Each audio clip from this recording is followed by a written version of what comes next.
Hi everyone, welcome back to the channel. Today we've got another Valentine's nail design, but this one in particular today is going to be centered all around blooming gel roses. So I've got two gel polishes here. I've got pink with benefits from Madam Glam, and we've got violet from Vanalisa.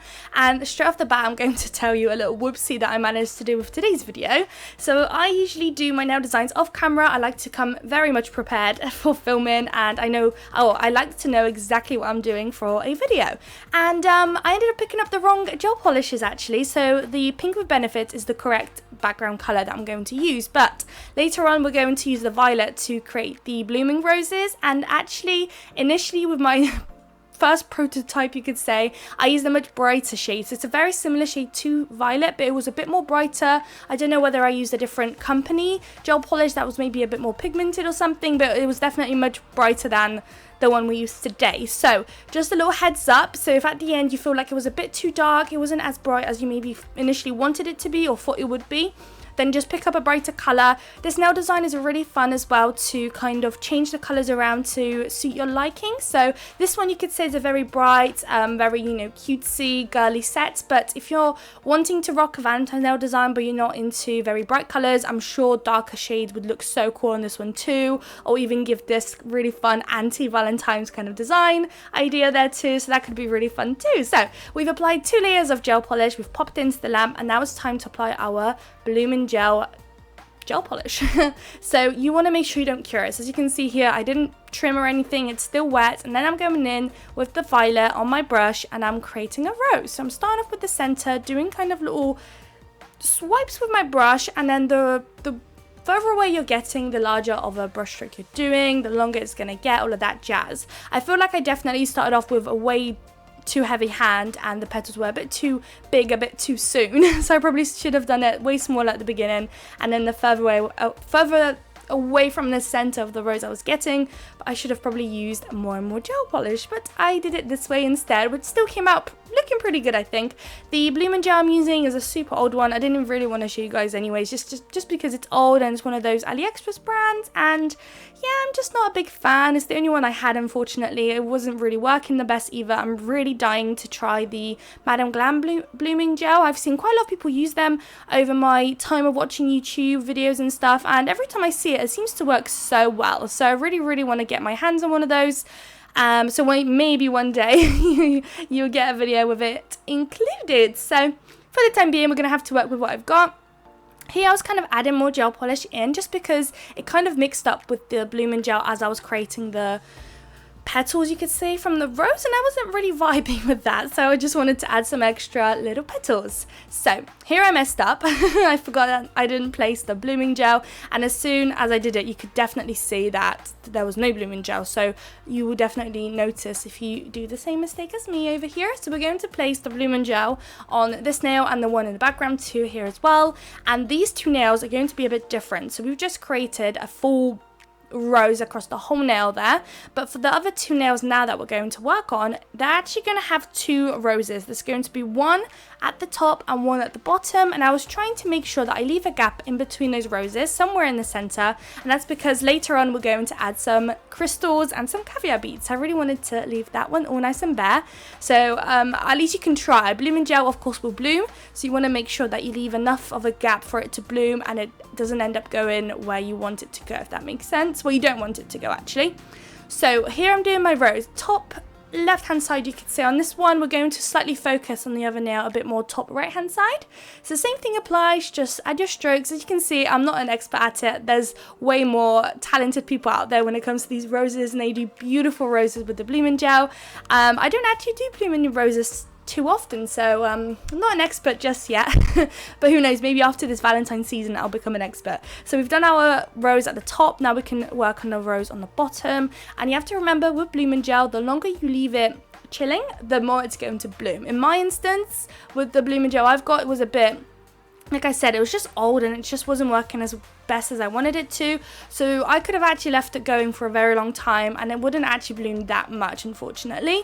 It bloomed enough where I was happy, but I wish it did bloom a bit more. So as you can see, that rose in the background has been chilling there for a long time now, that full nail rose, and yeah, I'd expect it probably by now to really go into like kind of almost not look like a rose anymore. That's how much I would personally expect it to bloom, just because, especially as I have used a lot of that violet shade of gel polish in there, and it hasn't really dispersed that well.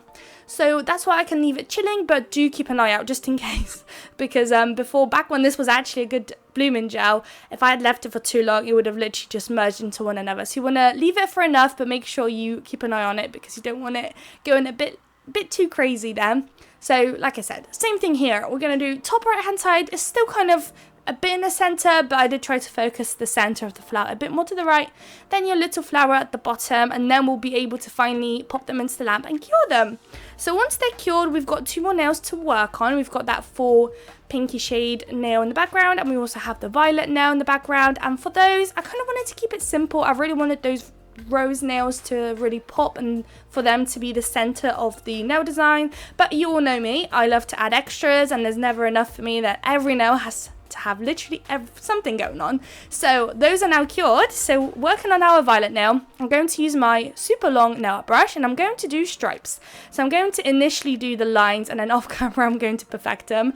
But now that you can see me using a long nail art brush, you can see how much easier it is to create straight lines. And before, if you're a regular on my channel, you know I used to try and create lines with those really short nail art brushes, and it was just the biggest pain, and I could never do it, and I would never really show it on camera, or if I did, I'd literally show about 5 seconds of me doing it, and then I would go off camera to spend hours on perfecting the lines, and even then still sometimes they were a bit wonky. So using long nail art brushes are really going to help you create the really nice straight lines. So I would definitely highly recommend getting them, and I wish I got them way sooner than I did. So I do end up going ahead and perfecting that off camera, and it's already cured, I believe. And for the last nail here, I just thought, let's keep it simple still, but we're going to cover this nail up with dots. So I'm going to start in the center, do my line of dots, leaving enough space in between them, and then on each side of that line that we've just created, we're going to add dots again, but this time placing them on the side, but in between that first row that we've placed. I hope that makes sense. There we go. So you place another row, but it's not directly next to each other. It's kind of in between the first line of dots that you've created. So we're going to cover this whole nail up like that. This nail design is quite often popular with pop art kind of nail designs as well, along with the lined nail as well. So you can say this is kind of like a mixed pop art / Valentines inspired nail design. I was dying to try and do those roses. I just feel like I just love Valentines, and roses are definitely a staple for me. That just makes me think straight away of Valentines and pinks and reds and all of that beautiful, beautiful, beautiful colours. So using a dotting tool, I think I was using one of the bigger sides of the dotting tool, the larger circle, and then we can pop those into the lamp. So once they're out, we'll be able to top coat them. That'll be the last little nail design kind of arts using gel polishes, and then we've got crystal placement to do. You can see that the nails are very matte here, and that's because I did go ahead and wipe them with a nail cleaner liquid from Miley, and that's because sometimes with these darker shades I find that they kind of don't always cure as well as I'd like them to under the lamp. So I wanted to make sure that when I apply a top coat, it's not going to end up kind of leaving some pigment residue in my nail art brush, because that has happened way too often for me. So I've kind of learnt my lesson, and I thought I'll wipe off any excess, and every time I wipe there's always some kind of coloured residue left on my little lint-free wipes. So there's definitely always something left there for some reason. I'm not quite sure why, but it's there, so I make sure I wipe it. We are going to use a matte top coat from Vanillisa. I am literally running out of it big time, and I've been actually considering switching my top coats for maybe a Madam Glam one or a different company. Anything a bit more maybe accessible. I feel like the Vanillisa is not always that easy to get your hands on, and they take quite a long time to come sometimes, so it might be nicer to actually try other brands too.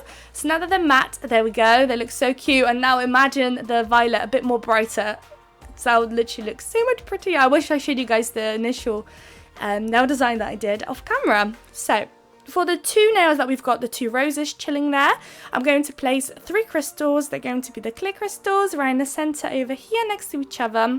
We've got 2 of the same sizes, and one of them is going to be the larger size.